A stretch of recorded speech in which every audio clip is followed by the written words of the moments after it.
श्री विष्णु सतनाम स्तोत्रम। नारद उवाच। ओम वासुदेवं हृषीकेशं वामनं जलसायिनं जनार्दनं हरिं कृष्णं श्रीवक्षं गरुडध्वजं वाराहं पुण्डरीकाक्षं नरसिंहं नरकान्तकम् अव्यक्तं शाश्वतं विष्णुं ननन्तं मजमव्ययं नारायणं गदाधक्षं गोविन्दं कीर्तिभाजनं गोवर्धनोधरं देवं भूधरं भुवनेश्वरं वेत्तारं यज्ञपुरुषं यज्ञेशं यज्ञवाहकं चक्रपाणिं गदापाणिं शङ्खपाणिं नरोत्तमं वैकुण्ठं दुष्टदमनं भूगर्भं पीतवाससं त्रिविक्रमं त्रिकालज्ञं त्रिमूर्तिं नन्दिकेश्वरं रामं रामं हयग्रीवं भीमं रौद्रं भवोद्भवं श्रीपतिं श्रीधरं श्रीशं मङ्गलं मङ्गलायुधं दामोदरं दयोपेतं केशवं केशिसूदनं वरेण्यं वरदं विष्णु मानन्दं वसुदेवजं हिरण्यरेतसं दीप्तं पुराणं पुरुषोत्तमं सकलं निष्कलं शुद्धं निर्गुणं गुणशाश्वतं हिरण्यतनुसङ्काशं सूर्यायुतसमप्रभं मेघश्यामं चतुर्बाहुं कुशलं कमलेक्षणं ज्योतिरूपं रूपं च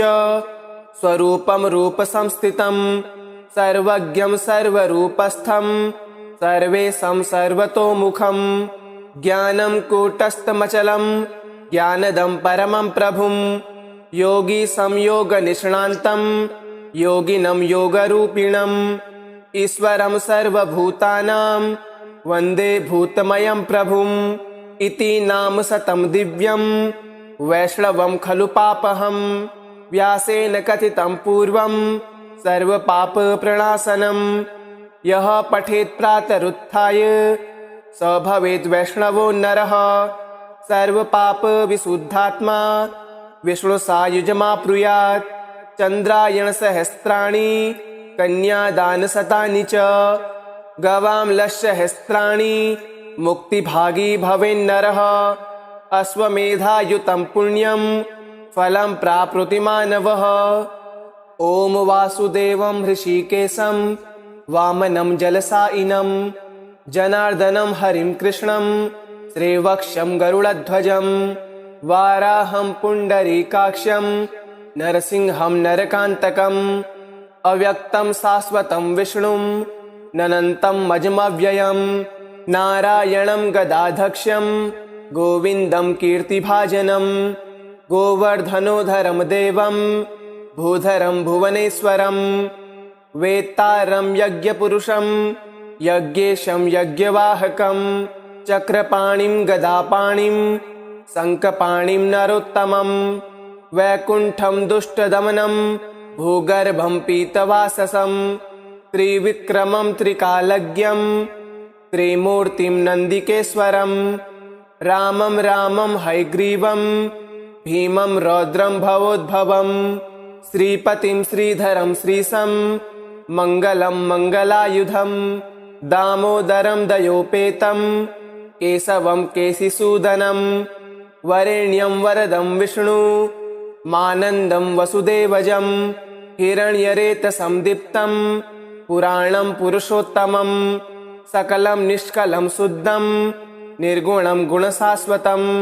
हिरण्यतनुसङ्काशं सूर्यायुतसमप्रभं मेघश्यामं चतुर्बाहुं कुशलं कमलेक्षणं ज्योतिरूपं रूपं च स्वरूपं रूपसंस्थितं सर्वज्ञं सर्वरूपस्थं सर्वेशं सर्वतोमुखं ज्ञानं कूटस्थमचलं ज्ञानदं परमं प्रभुं योगी संयोगनिष्णान्तं योगिनं योगरूपिणं ईश्वरं सर्वभूतानां वन्दे भूतमयं प्रभुं इति नाम शतं दिव्यं वैष्णवं खलु पापहं व्यासेन कथितं पूर्वं सर्वपापप्रणाशनं यः पठेत् प्रातरुत्थाय स भवेद् वैष्णवो नरः सर्वपापविशुद्धात्मा विष्णुसायुज्यमाप्नुयात् चन्द्रायणसहस्राणि कन्यादानशतानि च गवाम्लसहस्राणि मुक्तिभागी भवेन्नरः अश्वमेधायुतं पुण्यं फलं प्राप्नोति मानवः। ॐ वासुदेवं हृषीकेशं वामनं जलसायिनं जनार्दनं हरिं कृष्णं श्रीवक्षं गरुडध्वजं वाराहं पुण्डरीकाक्षं नरसिंहं नरकान्तकम् अव्यक्तं शाश्वतं विष्णुं ननन्तं मजमव्ययं नारायणं गदाधक्ष्यं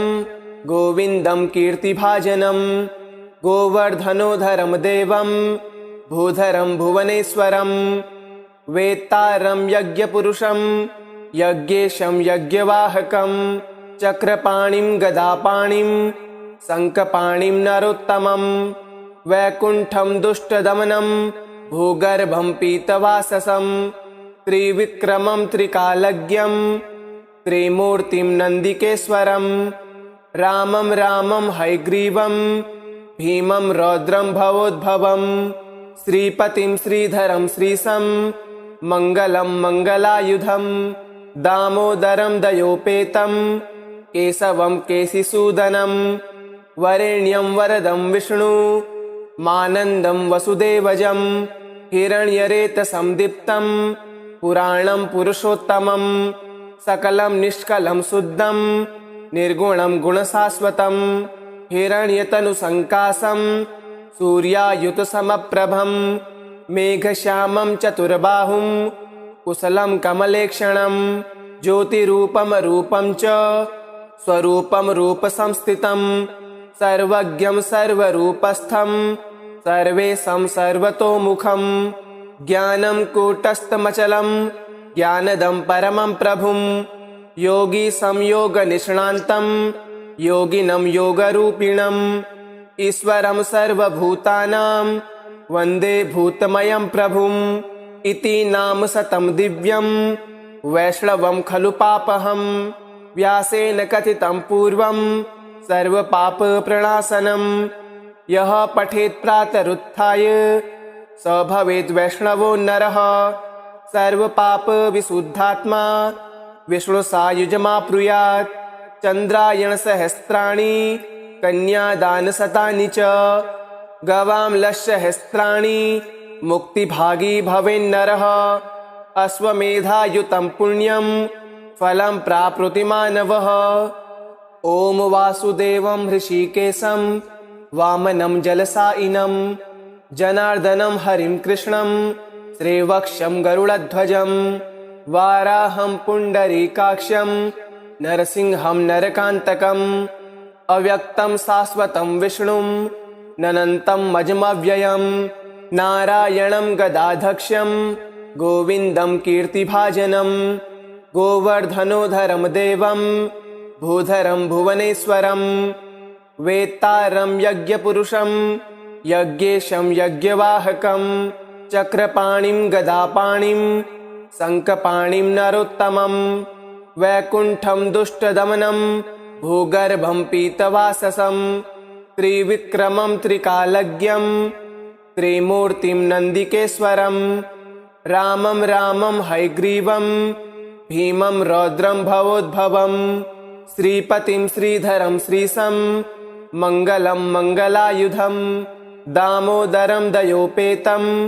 केशवं केशिसूदनं वरेण्यं वरदं विष्णु मानन्दं वसुदेवजं हिरण्यरेतसं दीप्तं पुराणं पुरुषोत्तमं सकलं निष्कलं शुद्धं निर्गुणं गुणशाश्वतं हिरण्यतनुसङ्काशं सूर्यायुतसमप्रभं मेघश्यामं चतुर्बाहुं कुशलं कमलेक्षणं ज्योतिरूपमरूपं च स्वरूपं रूपसंस्थितं सर्वज्ञं सर्वरूपस्थं सर्वेशं सर्वतोमुखं ज्ञानं कूटस्थमचलं ज्ञानदं परमं प्रभुं योगी संयोगनिष्णान्तं योगिनं योगरूपिणम् ईश्वरं सर्वभूतानां वन्दे भूतमयं प्रभुम् इति नाम शतं दिव्यं वैष्णवं खलु पापहं व्यासेन कथितं पूर्वं सर्वपापप्रणाशनं यः पठेत् प्रातरुत्थाय स भवेत् वैष्णवो नरः सर्वपापविशुद्धात्मा विष्णुसायुज्यमाप्नुयात् चन्द्रायणसहस्राणि कन्यादानशतानि च गवांलसहस्राणि मुक्तिभागी भवेन्नरः अश्वमेधायुतं पुण्यं फलं प्राप्नोति मानवः। ॐ वासुदेवं हृषीकेशं वामनं जलसायिनं जनार्दनं हरिं कृष्णं श्रीवक्षं गरुडध्वजं वाराहं पुण्डरीकाक्षं नरसिंहं नरकान्तकम् अव्यक्तं शाश्वतं विष्णुं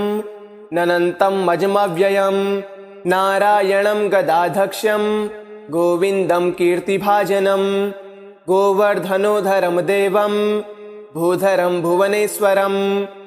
वेत्तारं यज्ञपुरुषं यज्ञेशं यज्ञवाहकं चक्रपाणिं गदापाणिं शङ्खपाणिं नरोत्तमं वैकुण्ठं दुष्टदमनं भूगर्भं पीतवाससं त्रिविक्रमं त्रिकालज्ञं त्रिमूर्तिं नन्दिकेश्वरं रामं रामं हयग्रीवं भीमं रौद्रं भवोद्भवं श्रीपतिं श्रीधरं श्रीशं मङ्गलं मङ्गलायुधं दामोदरं दयोपेतं केशवं केशिसूदनं वरेण्यं वरदं विष्णु मानन्दं वसुदेवजं हिरण्यरेतसं दीप्तं पुराणं पुरुषोत्तमं सकलं निष्कलं शुद्धं निर्गुणं गुणशाश्वतं हिरण्यतनुसङ्काशं सूर्यायुतसमप्रभं मेघश्यामं चतुर्बाहुं कुशलं कमलेक्षणं ज्योतिरूपं रूपं च स्वरूपं रूपसंस्थितं सर्वज्ञं सर्वरूपस्थं सर्वेशं सर्वतोमुखं ज्ञानं कूटस्थमचलं ज्ञानदं परमं प्रभुं योगी संयोगनिष्णान्तं योगिनं योगरूपिणम् ईश्वरं सर्वभूतानां वन्दे भूतमयं प्रभुम् इति नाम शतं दिव्यं वैष्णवं खलु पापहं व्यासेन कथितं पूर्वं सर्वपापप्रणाशनं यः पठेत् प्रातरुत्थाय स भवेत् वैष्णवो नरः सर्वपापविशुद्धात्मा विष्णुसायुज्यमाप्नुयात् चन्द्रायणसहस्राणि कन्यादानशतानि च गवांलसहस्राणि मुक्तिभागी भवेन्नरः अश्वमेधायुतं पुण्यं फलं प्राप्नोति मानवः। ॐ वासुदेवं हृषीकेशं वामनं जलसायिनं जनार्दनं हरिं कृष्णं श्रीवक्षं गरुडध्वजं वाराहं पुण्डरीकाक्षं नरसिंहं नरकान्तकम् अव्यक्तं शाश्वतं विष्णुं ननन्तं मजमव्ययं नारायणं गदाधक्षं गोविन्दं कीर्तिभाजनं गोवर्धनोधरं देवं भूधरं भुवनेश्वरं वेत्तारं यज्ञपुरुषं यज्ञेशं यज्ञवाहकं चक्रपाणिं गदापाणिं शङ्खपाणिं नरोत्तमं वैकुण्ठं दुष्टदमनं भूगर्भं पीतवाससं त्रिविक्रमं त्रिकालज्ञं त्रिमूर्तिं नन्दिकेश्वरं रामं रामं हयग्रीवं भीमं रौद्रं भवोद्भवं श्रीपतिं श्रीधरं श्रीशं मङ्गलं मङ्गलायुधं दामोदरं दयोपेतं केशवं केशिसूदनं वरेण्यं वरदं विष्णु मानन्दं वसुदेवजं हिरण्यरेतसं दीप्तं पुराणं पुरुषोत्तमं सकलं निष्कलं शुद्धं निर्गुणं गुणशाश्वतं हिरण्यतनुसङ्काशं सूर्यायुतसमप्रभं मेघश्यामं चतुर्बाहुं कुशलं कमलेक्षणं ज्योतिरूपं रूपं च स्वरूपं रूपसंस्थितं सर्वज्ञं सर्वरूपस्थं सर्वेशं सर्वतोमुखं ज्ञानं कूटस्थमचलं ज्ञानदं परमं प्रभुं योगी संयोगनिष्णान्तं योगिनं योगरूपिणम् ईश्वरं सर्वभूतानां वन्दे भूतमयं प्रभुम् इति नाम शतं दिव्यं वैष्णवं खलु पापहं व्यासेन कथितं पूर्वं सर्वपापप्रणाशनं यः पठेत् प्रातरुत्थाय स भवेत् वैष्णवो नरः सर्वपापविशुद्धात्मा विष्णुसायुज्यमाप्नुयात् चन्द्रायणसहस्राणि कन्यादानशतानि च गवाम्लसहस्राणि मुक्तिभागी भवेन्नरः अश्वमेधायुतं पुण्यं फलं प्राप्नोति मानवः। ॐ वासुदेवं हृषीकेशं वामनं जलसायिनं जनार्दनं हरिं कृष्णं श्रीवक्षं गरुडध्वजं वाराहं पुण्डरीकाक्षं नरसिंहं नरकान्तकम् अव्यक्तं शाश्वतं विष्णुं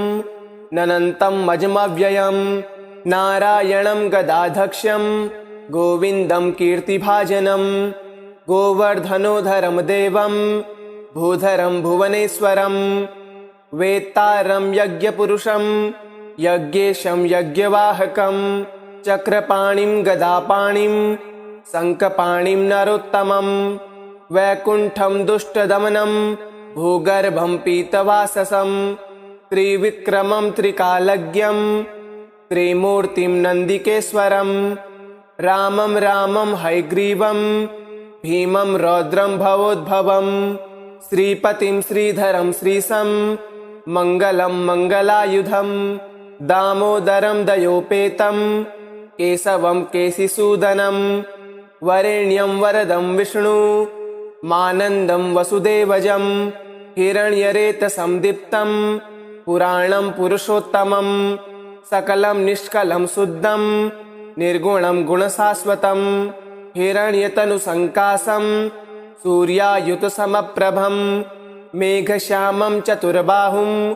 कुशलं कमलेक्षणं ज्योतिरूपमरूपं च स्वरूपं रूपसंस्थितं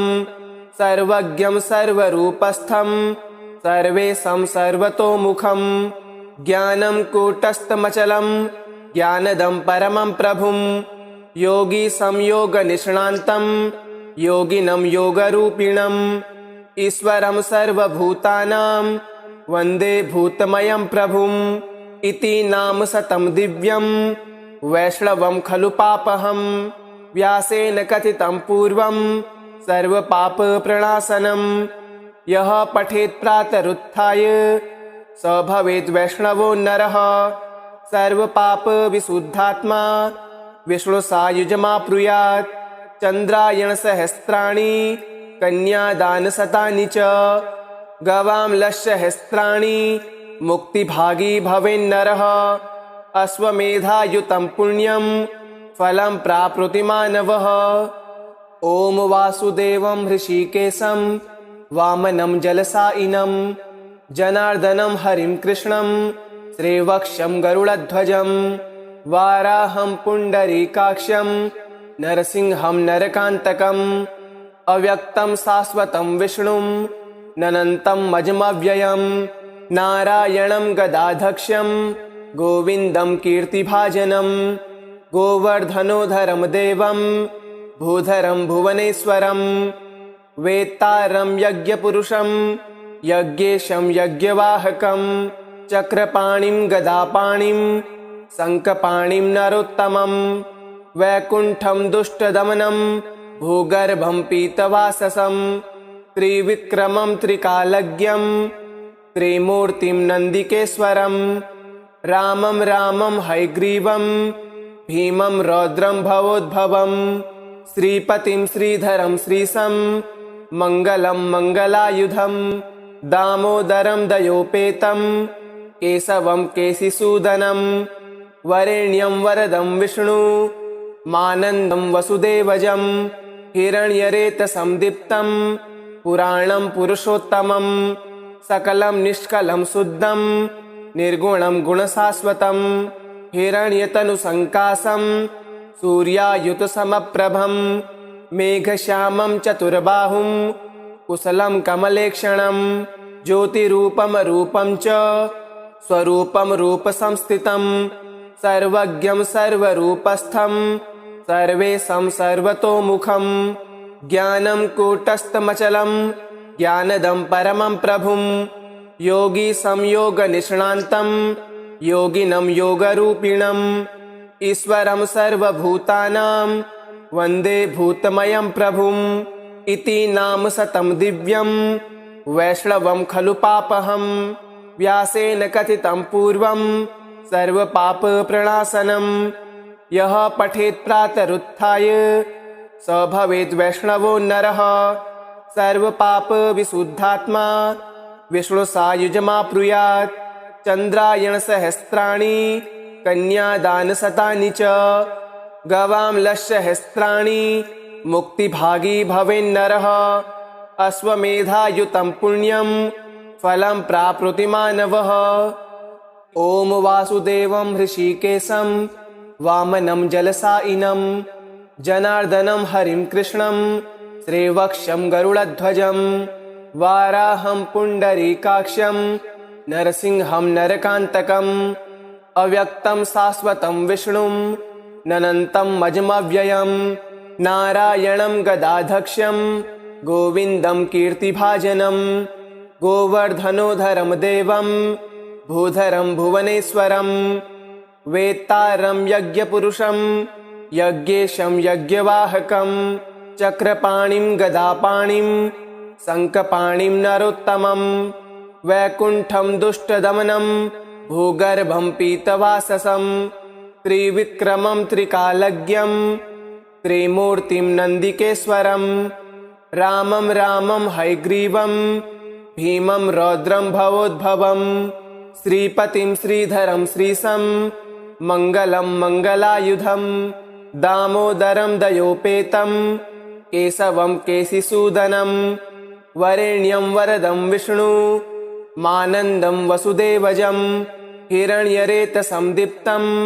पुराणं पुरुषोत्तमं सकलं निष्कलं शुद्धं निर्गुणं गुणशाश्वतं हिरण्यतनुसङ्काशं सूर्यायुतसमप्रभं मेघश्यामं चतुर्बाहुं कुशलं कमलेक्षणं ज्योतिरूपमरूपं च स्वरूपं रूपसंस्थितं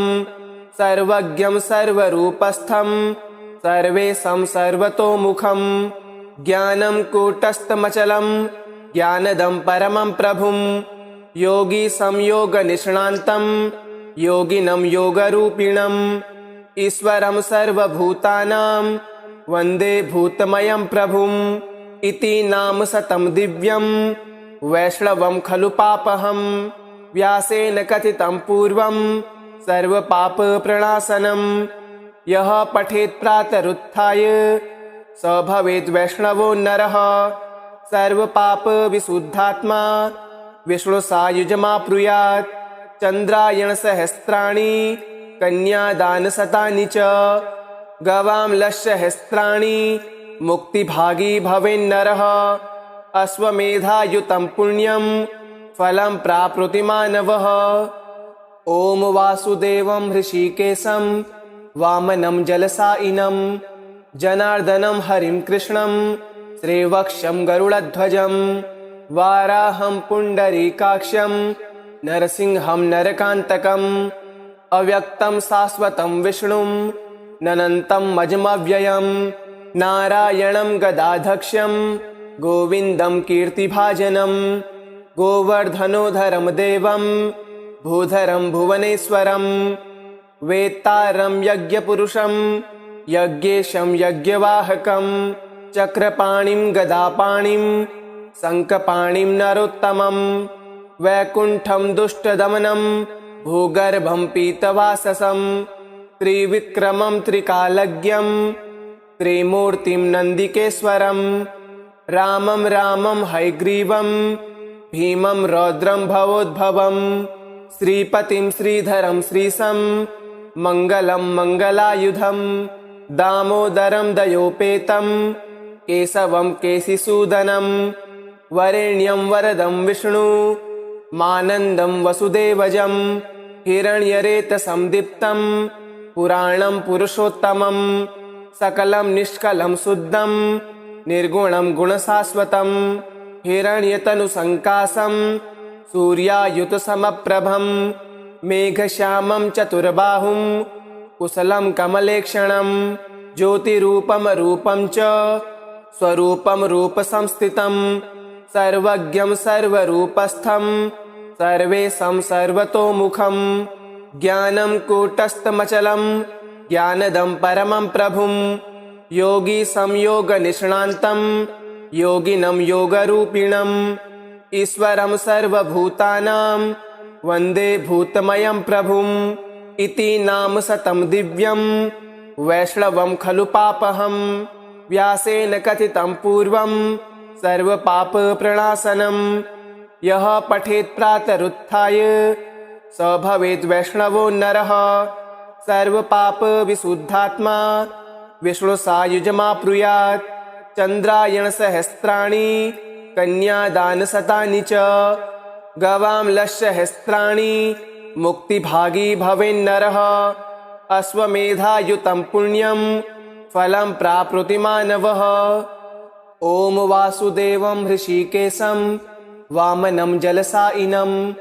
जनार्दनं हरिं कृष्णं श्रीवक्षं गरुडध्वजं वाराहं पुण्डरीकाक्षं नरसिंहं नरकान्तकम् अव्यक्तं शाश्वतं विष्णुं ननन्तं मजमव्ययं नारायणं गदाधक्ष्यं गोविन्दं कीर्तिभाजनं गोवर्धनोधरं देवं भूधरं भुवनेश्वरं वेत्तारं यज्ञपुरुषं यज्ञेशं यज्ञवाहकं चक्रपाणिं गदापाणिं शङ्खपाणिं नरोत्तमं वैकुण्ठं दुष्टदमनं भूगर्भं पीतवाससं त्रिविक्रमं त्रिकालज्ञं त्रिमूर्तिं नन्दिकेश्वरं रामं रामं हयग्रीवं भीमं रौद्रं भवोद्भवं श्रीपतिं श्रीधरं श्रीशं मङ्गलं मङ्गलायुधं दामोदरं दयोपेतं केशवं केशिसूदनं वरेण्यं वरदं विष्णु मानन्दं वसुदेवजं हिरण्यरेतसं दीप्तं पुराणं पुरुषोत्तमं सकलं निष्कलं शुद्धं निर्गुणं गुणशाश्वतं हिरण्यतनुसङ्कासं सूर्यायुतसमप्रभं मेघश्यामं चतुर्बाहुं कुशलं कमलेक्षणं ज्योतिरूपमरूपं च स्वरूपं रूपसंस्थितं सर्वज्ञं सर्वरूपस्थं सर्वेशं सर्वतोमुखं ज्ञानं कूटस्थमचलं ज्ञानदं परमं प्रभुं योगी संयोगनिष्णान्तं योगिनं योगरूपिणम् ईश्वरं सर्वभूतानां वन्दे भूतमयं प्रभुम् इति नाम शतं दिव्यं वैष्णवं खलु पापहं व्यासेन कथितं पूर्वं सर्वपापप्रणाशनं यः पठेत् प्रातरुत्थाय स भवेत् वैष्णवो नरः सर्वपापविशुद्धात्मा विष्णुसायुज्यमाप्नुयात् चन्द्रायणसहस्राणि कन्यादानशतानि च गवां लक्षसहस्राणि मुक्तिभागी भवेन्नरः अश्वमेधायुतं पुण्यं फलं प्राप्नोति मानवः इति श्री विष्णु शतनाम स्तोत्रम् सम्पूर्णम्।